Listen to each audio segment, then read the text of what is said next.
Buenas noches, compañeros de la sección 6. Nuevamente no sé qué sucede, pero estaba chequeando yo aquí en la laptop cuántos compañeros estaban conectados. Y solo me aparecen los saludos de Tatiana, de Emily, de Mario, pero no dice en las estadísticas cuántos espectadores hay. Pero viendo mi teléfono ya vi que tenemos 50 compañeros que están ya enlazados. Así que vamos a dar inicio a nuestra clase del día de hoy. Pues desde luego dándole la bienvenida después de este descanso, de estas vacaciones. Cuesta un poco arrancar, pero lo tenemos que hacer, ¿verdad? Volver a nuestra rutina de trabajo y estudio. Así que vamos a empezar el día de hoy con un tema más de la teoría general de la tributación, como lo es el tema de la doble tributación. Tal vez bueno, primero que nada, no les voy a enviar material de este porque lo único que tengo es un material de un autor mexicano y Ernesto Flores Zavala, y hay mucha legislación mexicana por un lado y por el otro muchos antecedentes históricos y doctrina de casos que se han dado en México. Creo que mejor es darles el extracto que tengo de ese tema. Voy a hablar un poco más pausado para que ustedes puedan ir haciendo más apuntes. Creo que lo más fácil para entender la doble tributación es situarnos aquí en Guatemala y explicarles cómo funciona o cómo funcionaría aquí en nuestro medio. En Guatemala solo el Congreso de la República tiene facultades para crear leyes tributarias y leyes en general, desde luego. Y es el único, según el artículo 239 de la Constitución, que habla del principio de legalidad, el único facultado para crear leyes tributarias que deban de incluir todos los elementos estructurantes de un impuesto. Pero también tenemos el artículo 243 que establece en su segundo párrafo que se prohíben los tributos confiscatorios y la doble o múltiple tributación interna. Hay múltiple tributación cuando un mismo hecho generador atribuible al mismo sujeto pasivo es gravado dos o más veces por uno o más sujetos con poder tributario y por el mismo evento o periodo de imposición. ¿Cómo podríamos llevarlo a la práctica este artículo? Pues que viniera el Congreso de la República y existiendo ya el IUSI, Impuesto Único sobre Inmuebles, que es un impuesto que grava a todos los propietarios de inmuebles, a los poseedores y usufructuarios de bienes inmuebles del Estado. O sea, son todos los que tengan en propiedad, que estén haciendo uso de un inmueble, ya sea en propiedad, en usufructo o posesión, tienen que pagar el impuesto. Que viniera el Estado, el Congreso, perdón, y creara una nueva ley.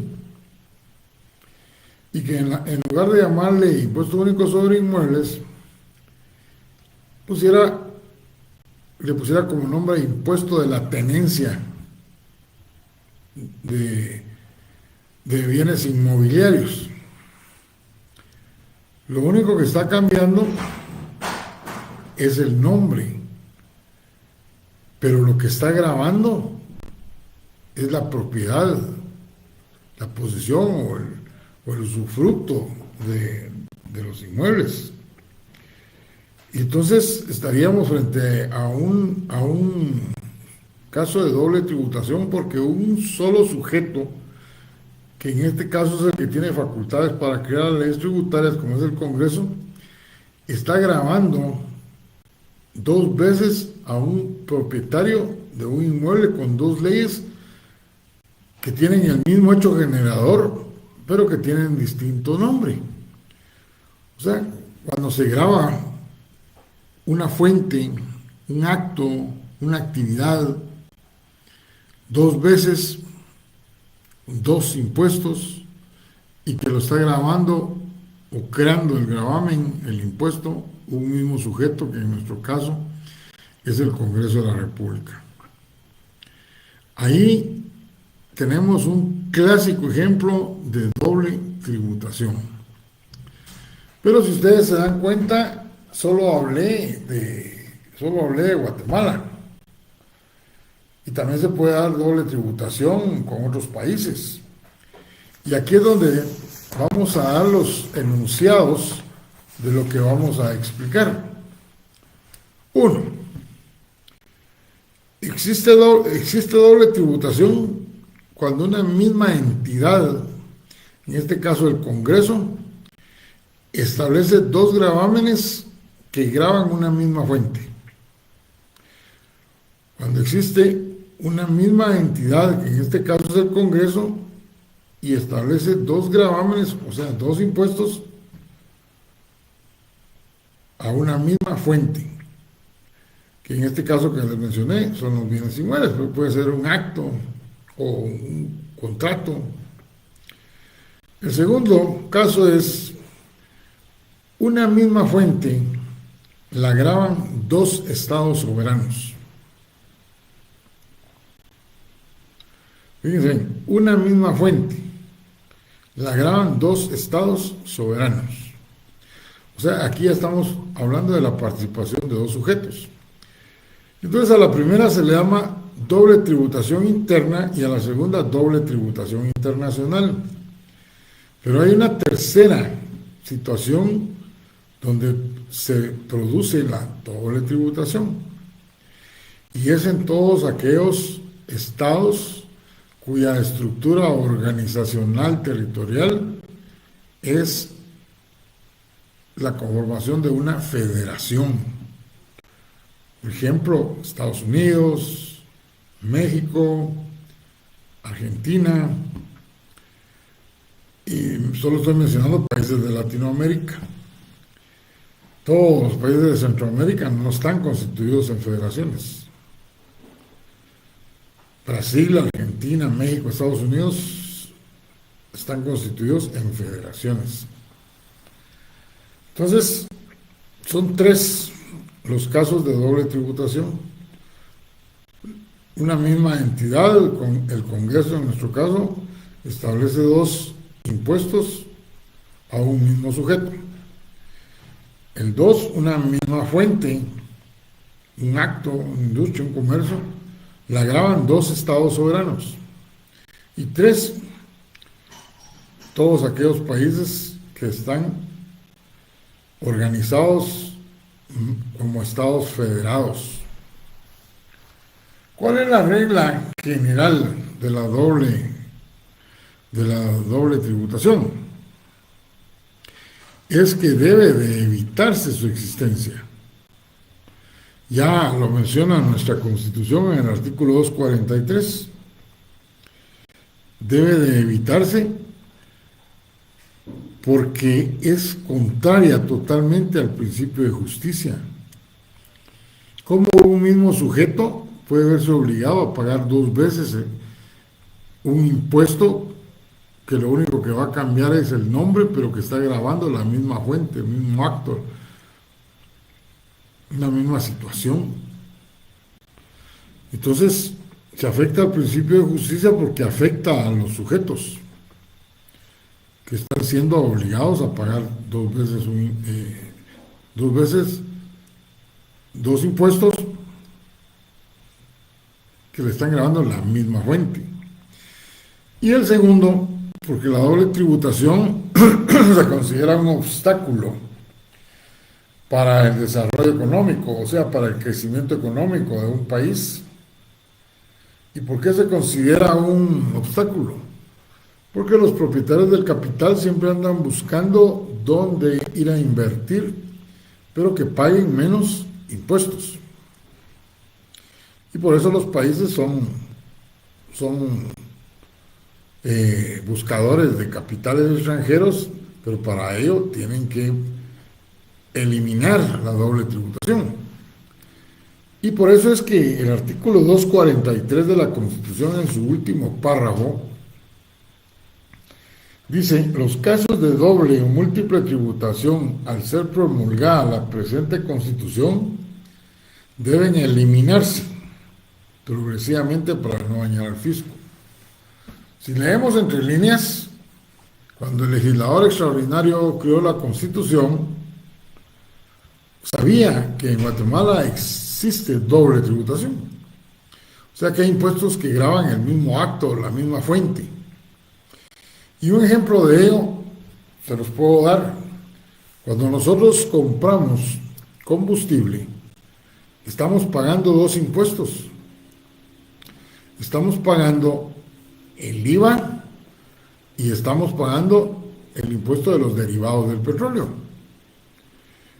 Y estos dos impuestos están gravando el mismo acto, aunque se sustente por el Estado, por la SAT, por la administración del Ejecutivo, de que no son doble tributación. Es lo mismo. Yo estoy comprando combustible y por la compra de combustible estoy pagando dos impuestos. Es lo que hemos platicado en otras oportunidades. Sin embargo, a pesar de que esto existe desde hace muchos años, desde que se creó el IVA, allá por el 2000, por el 1992, no se ha hecho nada para eliminar uno de los dos impuestos. El más práctico sería el de los derivados del petróleo. La realidad es que hasta la presente fecha nunca se ha interpuesto una acción de inconstitucionalidad que yo sepa sobre este tema, alegando doble tributación. Entonces, con lo que dije al principio, nos encontramos con que hay dos clases de doble tributación: la doble tributación interna y la doble tributación internacional. ¿Cuál es la doble tributación interna? Cuando en países como el nuestro solo tenemos un órgano que tiene la facultad para crear leyes y que por mandato constitucional es el único que puede crear los impuestos.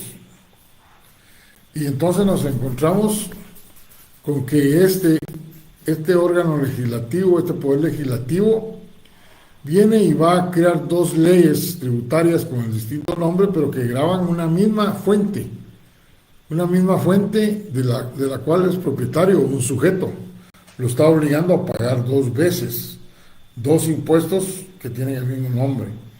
O sea, la doble tributación interna se da dentro de un territorio. Y así como dice la Constitución, podría ser múltiple. Si a esa, por ejemplo, si a esa compra de los combustibles le agregaran otro impuesto, ahí ya no estaríamos hablando de una doble, sino de una múltiple tributación. Sin embargo, nos quedamos en la doble con el ejemplo que les estoy mencionando. Hace muchos años existía en Guatemala no el IUSI, sino el impuesto territorial. Y también existía un arbitrio llamado renta inmobiliaria. Y los dos gravaban la tenencia de bienes inmuebles. Y entonces todos decían: es doble tributación, es doble tributación. Pero esto nunca prosperó por una sencilla razón. Algo que si estuviéramos en clase les estaría preguntando por qué. Digo yo que jamás prosperaría. Y ahora ni lo pregunto porque no tengo comunicación. Pero les explico. Existía el impuesto territorial, que es un tributo. Y existía un arbitrio municipal, que era la renta inmobiliaria. Y yo ya les expliqué que los arbitrios no tienen nada que ver con los tributos. O sea, no es lo mismo hablar de arbitrios y de impuestos. Los impuestos se le pagan al Ejecutivo, van a un mundo común, mientras que los arbitrios, que también son obligatorios, al igual que los impuestos, los cobra la municipalidad y se quedan en la municipalidad. O sea, hay una gran diferencia. Entonces, por eso jamás prosperó. Desde luego, en el camino derogaron lo de la renta inmobiliaria, se quedó solo el impuesto territorial, que al poco tiempo le llamaron YUSI, y que ya fue implantado para todas las municipalidades que obligatoriamente lo tenían que pagar por el principio de generalidad. Bueno, veamos ahora lo que es la doble tributación internacional. La doble tributación internacional se da cuando participan dos o más estados soberanos, grabando una misma fuente. Pero aquí están en la mira tres situaciones: la nacionalidad, la residencia y el domicilio. Y surgen dos principios que al operar en forma cruzada producen la doble tributación. El primer principio se llama de sujeción personal. El principio de sujeción personal dice, es el derecho que tiene cada país de gravar a las personas que están en su territorio. Y eso lo encontramos nosotros en nuestra legislación, en el impuesto sobre la renta. Dice en el artículo 1 del impuesto de la renta, se decreta el impuesto sobre la renta que obtengan las personas individuales, jurídicas, entes o patrimonios, sean estos nacionales o extranjeros, residentes o no en el país. Pero más adelante, esta ley señala que están grabadas las rentas que se produzcan en el país, O sea que si son rentas que vienen del extranjero, como no están siendo producidas en el país, no van a generar impuesto. Esta es una forma de atraer capitales por parte del Estado guatemalteco. Entonces, la sujeción personal es el derecho que tienen los países para gravar a las personas que dependen de él o que se encuentran en su territorio, por razón de su nacionalidad, residencia o domicilio. Y desde luego los graban en atención a su situación económica. Ahora bien, no importa la fuente de las rentas, no importa la situación de los bienes, eso es en general. Y el de la sujeción real, dice, es el derecho que tiene el Estado de gravar las ganancias que se deriven de los bienes y todos en su territorio, de las rentas que se produzcan en su territorio. O sea, no tiene nada que ver la nacionalidad, el domicilio, la residencia del sujeto. Uno tiene que ver, la sujeción personal es atendiendo a la nacionalidad, domicilio y residencia, la sujeción personal, mientras que la sujeción real lo que tiene que ver es con la ubicación de los bienes. Un ejemplo.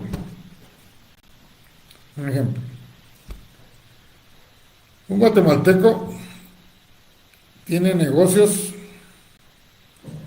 en Honduras y tiene negocios aquí en Guatemala, de restaurante. Y desde luego las ganancias que genera aquí pues tienen que pagar el impuesto a la renta. Pero todas las ganancias que tiene en Honduras, cuando se las traen aquí a su matriz, ¿paga impuesto? No, porque la ley dice que solo deben pagar impuestos las ganancias que se generen dentro del territorio, y estas se están generando en Honduras. Sin embargo, en Honduras, aplicando el principio de la sujeción real, de la sujeción personal, allá está el negocio, no tiene nada que ver que sea guatemalteco, allá se está generando la renta y entonces le cobra el impuesto sobre la renta. Y ahí ya se dio la doble tributación internacional.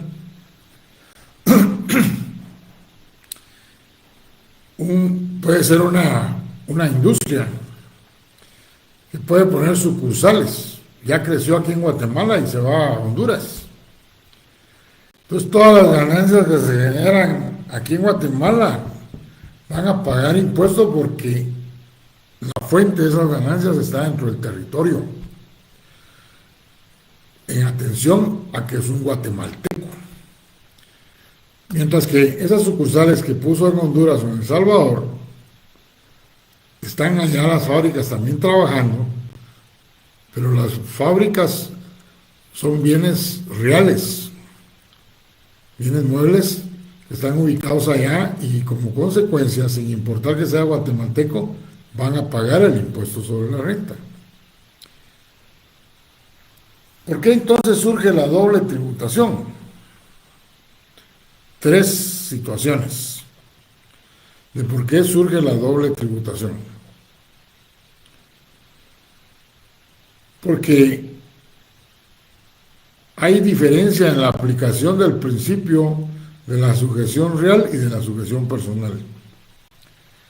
Un país aplica el principio de la sujeción personal y el otro el principio de la sujeción real. Bienes allá, rentas aquí. Nacional. Allá porque los bienes están allá, en El Salvador o en Honduras. Otra razón de por qué surge es la diferencia de interpretación de los conceptos de nacionalidad, residencia y domicilio. Y un tercero es por la diferencia de la aplicación de las leyes. Básicamente el impuesto sobre la renta. El impuesto sobre la renta existe en todos los países. Diferencia de principio, diferencia de interpretación, diferencia de aplicación. Diferencia de principios, diferencia de interpretación, diferencia de aplicación. ¿Cuáles son las razones para evitar la doble tributación?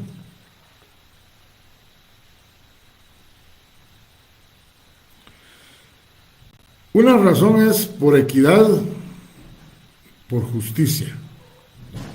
No puede ser que un contribuyente, un sujeto pasivo, esté pagando 2 veces un impuesto por la misma actividad que está realizando.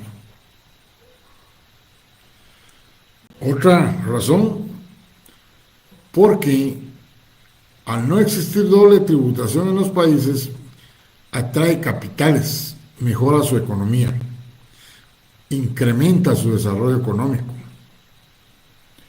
Una tercera razón, porque esto le va a permitir entonces atraer capitales. La anterior es para incrementar su economía, su desarrollo económico. ¿Y cómo se logra mediante la tercera? Para atraer capitales. Ya les dije que las personas que manejan el dinero, el capital, siempre andan buscando países donde pueda darles mejores rendimientos. Y los mejores rendimientos se logran siempre y cuando se pague menos impuesto. Y la cuarta es para estimular las relaciones económicas entre los países. O sea, para que haya flujo de capitales entre los países, siempre y cuando haya reciprocidad. Que Guatemala y Honduras y El Salvador, por ejemplo, se pusieran de acuerdo en solo aplicar el principio de sujeción personal o solo aplicar el principio de la sujeción real. Entonces ahí no habría cómo provocar una doble tributación. Desde luego, como les dije al principio, eso de la doble tributación viene desde hace ya 2, 3 siglos, y en ese material hay una información histórica desde cuándo pues si lo quieren leer a los que les gusta buscar información en el libro de Finanzas Públicas de Ernesto Flores Zavala lo encuentran. Uno de los primeros que se mencionan aquí es en 1918, los Países Bajos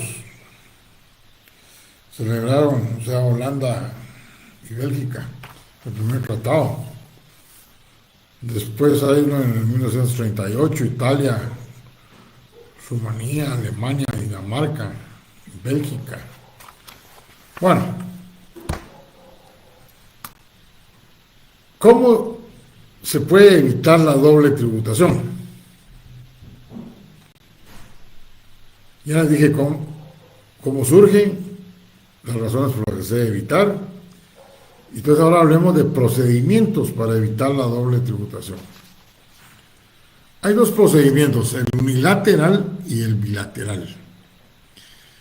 El unilateral es cuando un solo país, por decisión propia, decide eliminar la doble tributación. Como Guatemala en este caso está diciendo, solo las rentas que se produzcan en el territorio por guatemaltecos o extranjeros van a pagar el impuesto de la renta.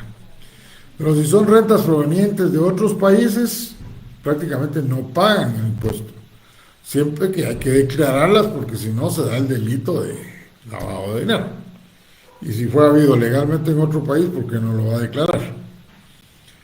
Entonces, se puede hacer por medio de dos procedimientos unilaterales. El de la deducción.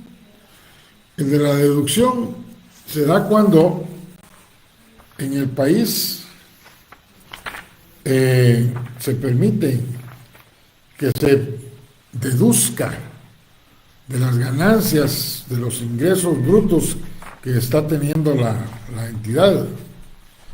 Y esto existe a la fecha en los datos que yo tengo en Estados Unidos, en México y en los Países Bajos.